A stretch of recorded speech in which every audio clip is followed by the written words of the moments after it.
I'm going to go through these slides pretty quick, so if you blink, you might miss one. Let's go. So how to design and scale market winners. Talking fast is part of it. I can probably answer the question right now just in 3 bullet points. You got to move faster than the other person. You got to always leap before you look. And you got to know that your best data source is always going to be your gut. And when that process doesn't work, I tend to say that it's not really the process, but the person behind the process. And that's a little bit of what I want to talk about.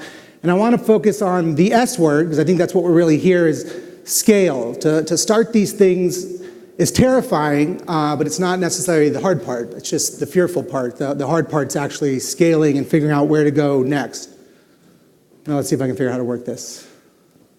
There it is. All right. So this is the hardest part, and this is what we really want to talk about. The most daunting of tasks is changing the slope of the curve.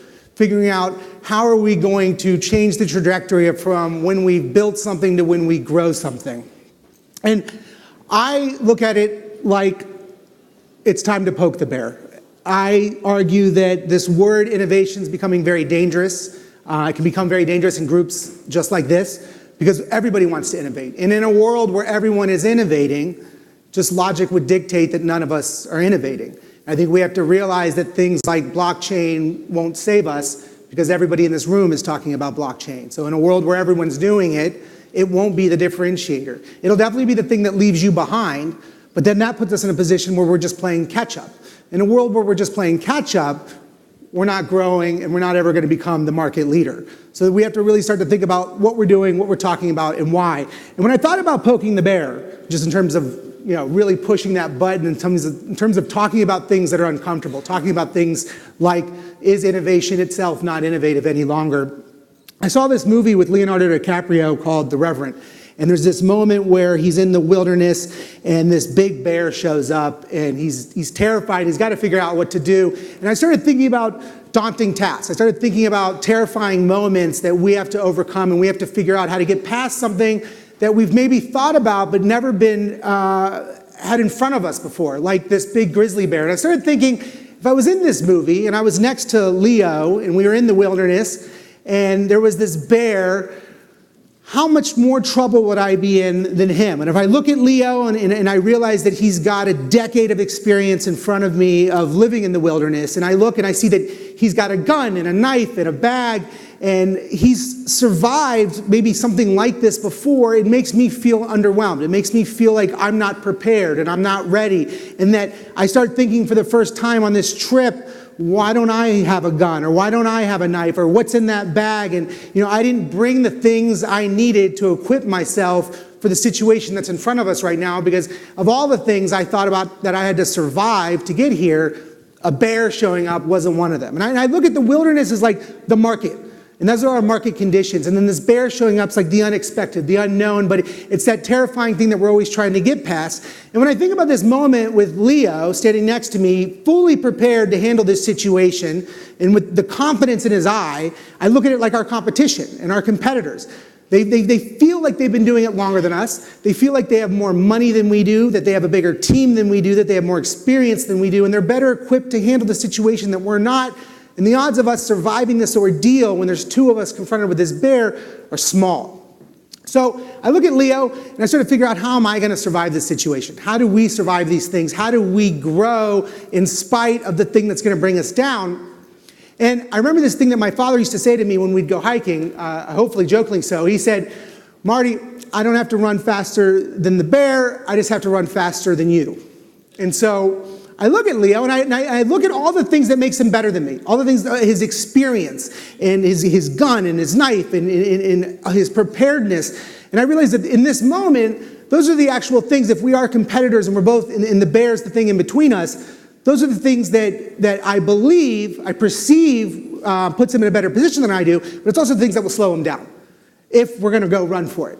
Right? I don't have the gun. I don't have the bag. All the things that I didn't think I was equipped with to win this argument is actually going to be the things that brings them down. And that's what I want to change, that mental model. I want to start to think about, for the first time, how do we look at all the things that we believe makes our competition or the market in a better position than we are? How can we inverse that methodology, and how can we start thinking about those as the things that hold them back?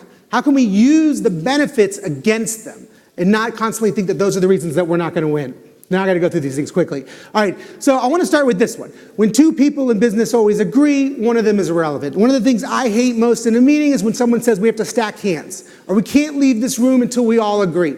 I don't want us all to agree. If everyone in this room all agreed about the best approach to do something, I would argue, let's do the opposite approach. I would actually love it if everyone in this room agreed on how to be successful in business, because then I would argue that if we went outside and we did the exact opposite of that, we're going to have a greater chance at beating everybody in this room because they're all doing the exact same thing. They're all going about it the exact same way. There's a process to that. It's identifiable. We can figure out what they're doing, how they're doing, and if we want to play the game of getting 2 steps ahead, we know exactly what their game plan is. We know that the playbook is obvious to all of us because everyone decided to agree on it. So when we go into a meeting and we talk about innovation, or we talking about growth, or we talking about sort of leading change, we've got to realize that disagreement and argument has to be at the core fundamentals of what's going to make us successful. Because if we all agree, there's a big problem there. And I would just say, what's the point? Why do I need people who just agree with me? We really need that point of contention. This is a big one too. I think when we talk about growth and scale, we can't ignore the customer. And who the customer is gets very dangerous, and how we approach the customer. And when I also think about what we're going to do and the approach we're going to take, especially early stage, the number one thing you're going to hear is, that's just a better mousetrap. And I hate this better mousetrap. So just as quick context too, because I know I'm going super fast. We sold our first company to Twitter pre-IPO. We sold a few companies in between, and the most recent one just sold to Eventbrite. So we've done a lot of fundraising in between those periods. And this would be a constant thing that we'd get hit with. We'd come and say, hey, we're innovating, we're creating the next big thing, this is going to be something that people want. And they would say, oh, it just sounds like a better mousetrap. And when I thought about the better mousetrap, and I thought about how we think about our customers, we wanted to flip that around. We wanted to actually think about this mousetrap, for example. If I have a mousetrap and I want to sell the mousetrap to somebody, and I think about the customer, the purchaser of a mousetrap, right? We want to identify what the customer's problem. So what is that problem? That problem is that they got a mouse problem, and they're trying to get rid of mice. So they hate mice. They want to kill the mice. They want to destroy the mice. So when we think about the customer and the customer's problem, we're very anti-mouse. But if we just take an inverse approach and we just think for a second, well, what if we're not so anti-mouse? What if we're very pro-mouse? And what if we think about a world where we didn't kill the mouse, but we just attracted the mouse? And what if the better mousetrap was just better cheese? Because if we can start with just bringing more mice to us, we can figure out how to collect them and how to dispose of them later. But most of us just take the approach of like, let's just destroy the mouse. And we don't stop and think, hey, maybe there's a different way to do it. Maybe there's another way to go about the same problem. So when I think about the customer, oftentimes we want to ask, who's the customer's customer? Who's on the other side of that transaction? Why is the customer doing it? Is it a parent who's shopping for their child? Maybe it's the child that's the customer at the end of all this. Maybe that's the approach we want to take. So how do innovators think? The big thing here is not like you, and not to imply, but this is like the big scary one, the slide that everyone hates, but not to imply that we're not smart thinkers in the room, but if everyone in this room were an innovator, then none of us would be innovators. If everyone in here had the innovative idea, then none of us would have the innovative approach. So we want to start taking our gut, taking our instinct, and thinking beyond how everyone else is thinking. What is our job question is always a very difficult one. So I hate this one because a lot of us in here we do a lot of jobs. And so the ultimate answer to the question, what do you do, should be whatever it takes. But I believe that it's predicting the future. We got this scenario where, I'm not going to go to the story of what this indicates, but because I'm going to run out of time. But when I'm walking across the street the other day, I was with a friend and I was going to jaywalk, and then they put their hand on me and they stopped me from crossing. And I thought that was really awkward because I don't think our relationship's there, but I appreciate them trying to save me. But I noticed why, because about a half block up, there's a car coming down, and the light is green, so the car has the right of way. But I realized in that moment that my friend, they see the world as the way it is currently.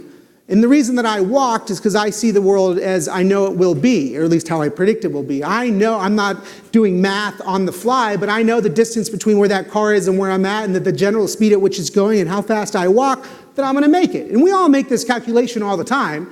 But my friend, they didn't see that. All they saw, oh, it's car, green, stop, don't go, you'll die. But that's because they're seeing the world as it currently is, and I'm seeing the world as I predict it will be. Yeah, there's a lot of things that could change in there. That car could speed up. I could get stuck in a pothole. There's a lot of things that could go wrong, but I think that's two different ways to look at the problem, right? Like, do you see it as it is, or do you see it as it will be? And I'm out of time, I think.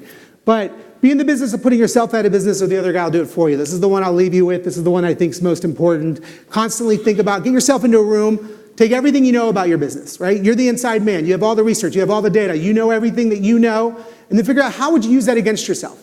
If you were to quit your own business and you were to put yourself out of business knowing everything that you know, because you know more than your competitor, what would you do? What tactic would you take? Use that to make your next decision. Thanks, everyone.